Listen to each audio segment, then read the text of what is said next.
하나님이 만드신 온 우주 만물은 각각의 신호들을 가지고 있습니다. 그래서 자연이 보내는 신호, 또 우리의 육신이 보내는 신호, 아기가 보내는 신호, 아내가 보내는 신호, 또 우리가 운전하는 차가 보내는 신호 등등, 우리는 이런 수많은 신호 속에서 그 신호들을 감지해내고 그 신호들을 해석하며 살아갑니다. 특별히 아내와 남편 사이에서 서로 보내는 신호를 잘 깨닫지 못하면, 특별히 남편이 아내가 보내는 신호를 잘 깨닫지 못하면 따뜻한 밥 얻어먹기가 쉽지 않습니다. 그죠? 좋은 남편이 된다는 것은 암호와 같은 아내의 신호를 잘 알아듣는다는 뜻이기도 합니다. 여러분들은 배우자 또는 여러분과 함께 가까이 하는 사람들이 보내는 신호를 잘 감지하고 또 잘 해석하며 살아가고 계십니까? 비단 부부 사이만이 아닙니다. 가까운 사이만이 아닙니다. 교회에서는 우리 목사와 성도님들의 사이, 또 성도님들과 성도님들의 사이, 학교에서는 선생님과 학생과의 사이, 또 학생들끼리의 사이에도 신호가 있습니다. 심지어는 스스로 목숨을 끊는 사람들도 그 전에 행동이나 말로 신호를 보낸다고 합니다. 우리는 이런 신호들을 잘 감지하고 해석하면 좋은 관계 속에서 원만하고 또 행복하게 살아갈 수가 있습니다. 이렇게 우리의 삶에서도 각자가 보내는 신호를 잘 감지하고 알아듣고 해석함으로 행복하게 살 수 있는 것처럼, 신앙생활에도 영적인 신호를 잘 캐치해서 해석할 수 있어야 건강한 신앙생활, 행복한 신앙생활을 할 수 있고 또 하나님을 기쁘시게 해드리는 신앙생활을 할 수가 있습니다. 그 중에서도 우리는 하나님 아버지께서 보내시는 영적인 신호, 시그널을 잘 감지하고 잘 알아들어야 합니다. 그럼 과연 고난주간 동안 하나님께서 우리에게 주시는 영적인 신호는 무엇일까요? 이렇게 새벽에 나와 예배드리는 여러분에게 주시는 하나님의 영적인 신호가 분명히 있을 것입니다. 아마 이 자리에 나와 지금 예배드리는 여러분들도 이 예배드리는 이유 중에 하나가 바로 그 하나님이 주시는 영적인 신호를 듣기 위해서일 것이라고 믿습니다. 이 예배를 통해 그것을 붙잡으시고 해석하시고 적용하셔서 하나님께서 주시는 은혜와 소망으로 이 힘든 시간들을 극복하고 또 다가오는 부활의 기쁨을 누리시면 좋겠습니다. 오늘 본문에 보면 하나님께서 신호를 보내시는 데 사용한 의외의 도구가 나옵니다. 여러분들은 그것이 무엇 같으세요? 의외의 도구, 하나님이 사용하신 의외의 도구. 저는 그 예수님이 못 박히신 십자가에 붙여진 죄패라고 생각을 합니다. 여러분들은 평소에 이 본문을 읽거나 관련된 말씀을 들으면서 이렇게 질문해 보신 적이 없으신지요? 예수님의 십자가에 붙여진 죄패에 쓰인 표현이 왜 유대인의 심기를 건드렸을까? 또 빌라도는 왜 대제사장들의 요구에도 불구하고 그 내용을 고치지 않았을까? 죄패는 왜 3개국어로 기록되어 있었을까? 예수님께서 십자가에 못 박히신 내용을 읽어보면 이 죄패가 그냥 있는 것이 아니라고 하는 것을 알 수가 있습니다. 그냥 죄패 중에 하나였다고 하면 굳이 하나님께서 성경에 기록해 놓으시지 않았을 것입니다. 예수님과 함께 십자가에 못 박혀 죽음을 앞둔 강도의 반응, 여러분들 다 아실 것입니다. 사실 이 내용을 읽으면서 어떻게 한쪽의 강도가 구원을 받을 수 있었을까? 두 명이 있었는데 한쪽의 강도가 구원을 받았을 수 있을까 하는 그런 생각을 하면서 하나님의 섭리가 있겠지 하면서 그냥 넘어갑니다. 아마 여러분도 그러시지 않을까 생각을 합니다. 왜냐하면 공관복음에 기록된 이 강도에 대한 기사가 서로 다르기 때문입니다. 우리 그 내용 한번 쭉 읽어보겠습니다. 먼저 마태복음 27장 44절입니다. 함께 십자가에 못 박힌 강도들도 이와 같이 욕하더라. 아멘. 이어서 마가복음 15장 32절 하반절 함께 읽어보겠습니다. 함께 십자가에 못 박힌 자들도 예수를 욕하더라. 또 이어서 누가복음 23장 39절에서 42절입니다. 달린 행악자 중 하나는 비방하여 이르되 내가 그리스도가 아니냐 너와 우리를 구원하라 하되, 하나는 그 사람을 꾸짖어 이르되 내가 동일한 정죄를 받고서도 하나님을 두려워하지 아니하느냐. 우리는 우리가 행한 일에 상당한 보응을 받는 것이니 이에 당연하거니와 이 사람이 행한 것은 옳지 않은 것이 없느니라 하고 이르되 예수여 당신의 나라에 임하실 때에 나를 기억하소서 하니. 아멘. 이렇게 공관복음 안에서 예수님과 함께 십자가에 못 박힌 좌우편 강도들에 대한 기록이 왜 다를까? 성경이 거짓말을 하는 것일까? 일단 십자가 위에서 강도들이 한 이야기니까 아래에서 정확하게 알아듣지 못했을 수도 있습니다. 아니면 누가복음에서처럼 한 사람이 이야기를 하고 다른 한 사람이 대답하는 것을 보고 두 사람 모두 예수님을 욕했다고도 할 수 있습니다.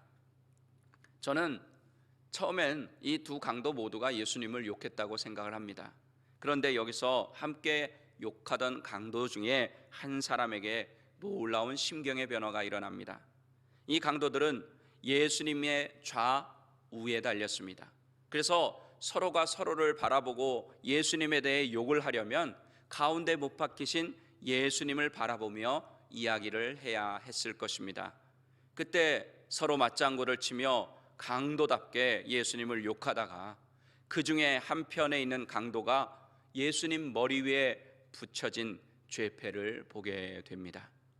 이것을 어떻게 알 수 있냐 하면 오늘 본문에 기록된 강도의 표현을 보면 알 수가 있습니다.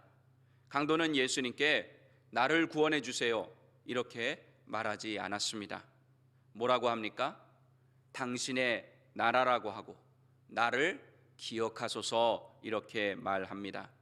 이런 말은 평소에 일반 사람들이 쓰는 말이 아니라 종이 왕에게 사용하는 표현이라고 합니다. 그 당시에 우리나라에도 사극에 보면 평소에 일반 사람들이 쓰는 말과 또 임금님에게만 나가서 사용하는 말이 따로 있는 것을 보면 잘 알 수 있습니다. 어떻게 그 극악무도한 강도가 십자가에서 사형을 당할 만큼 그렇게 나쁜 죄를 지은 강도가 예수님의 나라라고 말할 수 있겠습니까? 그가 예전에 궁전에서 일했을까요? 그렇지 않았을 것입니다. 저는 여기서 그가 죄패에 쓰인 문구를 읽고 그렇게 표현했다고 생각합니다. 오늘 본문 19절을 다시 한번 읽어보겠습니다. 빌라도가 패를 써서 십자가 위에 붙이니 나사렛 예수 유대인의 왕이라 기록되었더라. 아멘. 나사렛 예수 유대인의 왕. 이 강도는 죄패를 보는 순간 자신이 처한 곤경에서 구해주실 왕으로 예수님을 믿게 된 것입니다. 더 근본적으로 보면 하나님의 은혜겠죠. 그래서 왕에게만 쓰는 말로 예수님께 도움을 요청한 것입니다. 그렇다면 이 죄패는 십자가의 메시지를 전하는 데 사용된 최초의 도구라고 할 수 있습니다. 죄인의 죄목을 적은 보잘것없는 그 죄패로 인해서 한 영혼이 구원을 받게 된 것입니다. 저는 십자가에서 구원받은 이 강도가 천사가 심사관으로 있는 천국 입국 심사대에 도착했다고 가정해서 이야기를 하나 만들어 보았습니다. 좀 부족해도 한번 들어보시기 바랍니다. 천사 심사관이 말합니다. 강도님, 어떻게 예수님을 믿고 구원을 받게 되었나요? 내가 십자가에 달렸을 때 예수님께 그 나라에 임하실 때 나를 기억해 달라고 하고 한 것밖에는 없습니다. 그런데 이렇게 빨리 이루어질 줄은 몰랐습니다. 아, 그러시군요. 그분이 왕이신 것은 그러면 어떻게 아셨습니까? 그분의 머리 위에 나사렛 예수, 유대인의 왕이라고 쓰인 패가 있었는데 그 패의 글을 읽는 순간 내 마음속에 이분에게 내 영혼을 부탁해야겠다는 마음이 들어서 그렇게 말했습니다. 그 패에 쓰인 대로 믿었다. 맞습니다. 누가 붙여 놓았는지는 모르지만 아마 제자들 중에 한 사람이 붙여 놓았을까요? 그렇지는 않았을 겁니다. 그럼 누가 걸었단 말씀입니까? 정 알고 싶으시다면 말씀드리겠습니다.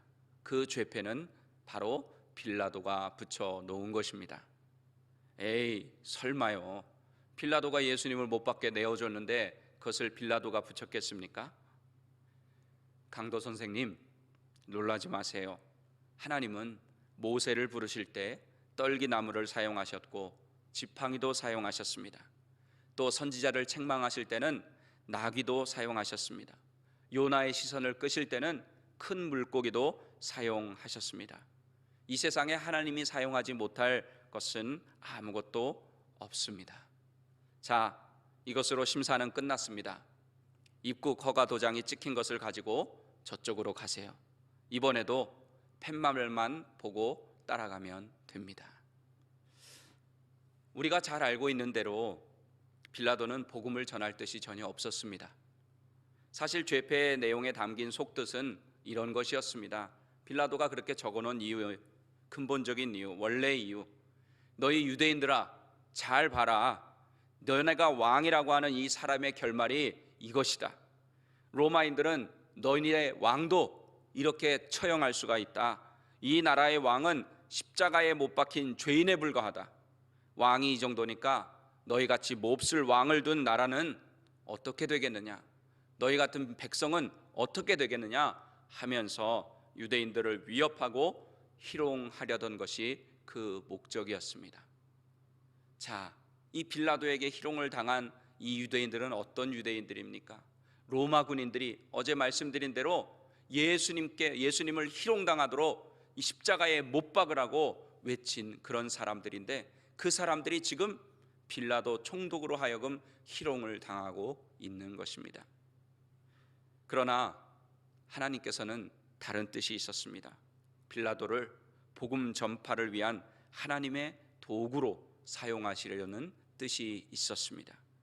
자신도 모르게 그는 복음 전파자가 된 것입니다. 하나님의 말씀을 자신도 모르게 죄패에 받아 적었고, 그 죄패는 한 흉악한 죄인의 운명을 바꾸어 놓고 말았습니다.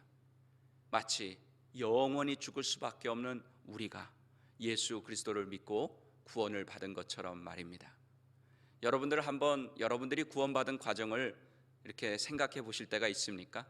기도하실 때나 성경을 읽으실 때나, 야, 내가 어떻게 예수 믿고 구원을 받았지? 야, 내가 어떻게 미국에 오기 전에는 예수님의 예자도 이응자도 모르는 사람이었는데 내가 어떻게 이 미국에 와서 예수님의 소식을 듣고 믿고 지금 내가 이렇게 집사님이 되고 권사님이 되고 장로님이 되었을까? 한번 여러분들 생각해 보세요. 과연 여러분들이 원해서 또는 누군가 계획을 짜고 그렇게 했겠습니까? 그렇지 않습니다. 우리도 모르는 사이에, 우리도 전혀 예상치 못한 방법으로 하나님께서 여러분들에게 예수 그리스도 십자가 생명의 메시지를 보내셔서 여러분들이 예수님을 믿게 된 것입니다. 이 빌라도를 사용하시고 또 빌라도가 만들어 붙인 죄패도 구원의 신호의 통로로 사용하시는 그 하나님께서 바로 여러분과 저의 하나님이신 줄로 믿습니다. 이 하나님께서는 지금도 고난주간을 지나며 이 새벽에 나와 예배드리고 기도하며 고난의 예수님을 묵상하는 우리에게 신호를 보내고 계십니다. 앞에서 말씀드린 대로 그 신호를 듣기 위해서 이 자리에 나오신 여러분들에게 보내시는 그 영적인 신호가 분명히 있습니다. 지금 현실의 삶에서 육신적으로 또 마음적으로 힘들게 하루하루를 살아가는 우리에게, 여러분에게 주시는 사랑의 하나님께서 주시는 그 시그널이 있습니다. 고난주간이니까 고난당하는 것이 당연하다고 여러분에게 말씀하실까요? 아니면 야, 넌 좀 더 고생해야 돼, 이렇게 말씀하실까요? 여러분, 여러분을 사랑하시는 그 하나님 아버지께서는, 그 사랑하시는 아버지의 본심은 그것이 아닙니다. 우리가 고난당하는 것이 아니고 좀 더 고생해야 돼, 그런 것이 아닙니다. 우리 예레미야 예가 3장 33절 함께 읽어보겠습니다. 주께서 인생으로 고생하게 하시며 근심하게 하심이 본심이 아니시로다. 아멘. 좀 더 하나님의 신호를 잘 이해할 수 있도록 현대어 성경으로 한번 읽어보겠습니다. 시작. 주는 사람을 고생시키시고 근심하게 하는 것을 기뻐하지 않으신다. 아멘. 그리고 한 걸음 더 나가서 하나님께서는 선지자를 통해 이런 영적인 신호를 우리에게 보내주십니다. 예레미야 29장 11절 함께 읽어보겠습니다. 여호와의 말씀이니라. 너희를 향한 나의 생각을 내가 아나니 평안이요 재앙이 아니니라. 너희에게 미래와 희망을 주는 것이니라. 아멘. 뭘 주는 거라고요? 미래와 희망. 하나님께서 고난주간을 지나는 우리가 여러 가지 활동을 통해서, 영적인 활동을 통해서 고난에 동참하는 것도 기뻐하시지만, 그보다 더 기뻐하시는 것은 고난의 예수님을 통해 우리에게 미래와 소망을 주시는 것이라고 믿습니다. 하나님께서는 고난주간 특별 새벽 예배를 드리고 있는 여러분과 또 세상을 향해서 구원과 영생의 신호를 보내고 계십니다. 치유와 회복의 신호를 보내고 계십니다. 소망과 승리의 신호를 지금 보내고 계십니다. 그리고 죽음에서 다시 사는 부활의 신호를 보내고 계신 줄로 믿습니다. 말씀을 정리하겠습니다.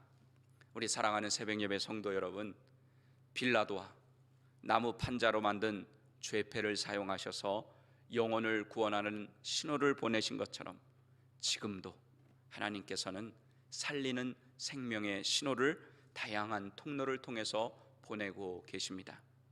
이것이 하나님께서 구원의 신호를 보내실 때 즐겨 사용하시는 방법입니다. 요즘 우리 스마트폰, 이거 없이는 못 사는 그런 세상이 되어 가고 있습니다. 근데 이 말 그대로 스마트폰, 이 똑똑한 이 스마트폰도 기지국을 통해서 신호를 받지 않으면 제 기능을 다 할까요? 못 할까요? 못 합니다. 통화도 못 해요. 인터넷도 안 돼요. 이거 무용지물이에요. 이 스마트폰도 기지국을 통해서 보내는 그 신호를 받아야 기능을 다 하는 것처럼 하나님께서는 하나님의 신호를 받아서 다시 세상으로 보낼 영적인 기지국을 찾고 계십니다. 누군가 먼저 구원의 신호를 받아서 보내주는 그 기지국 역할을 해 주어서 우리가 예수 그리스도를 구세주로 믿고 구원받은 하나님의 자녀가 된 것처럼 우리도 누군가에게 하나님의 생명의 신호를 받아서 보내주는 영적인 살리는 기지국이 되었으면 좋겠습니다. 이것이 고난주간을 지나는 우리에게 주시는, 하나님께서 보내시는 또 다른 영적인 신호라고 믿습니다. 그러므로 하나님으로부터 받은 그 구원의 신호, 생명의 신호, 소망의 신호, 회복과 치유와 천국의 신호를 우리가 받아서 우리만 가지고 있는 것이 아니라 세상에 그대로 보내는, 그래서 세상을 살리는 하나님 나라의 기지국들이 되는 여러분들이 다 되시기를 예수님의 이름으로 간절히 축원합니다. 기도하시겠습니다.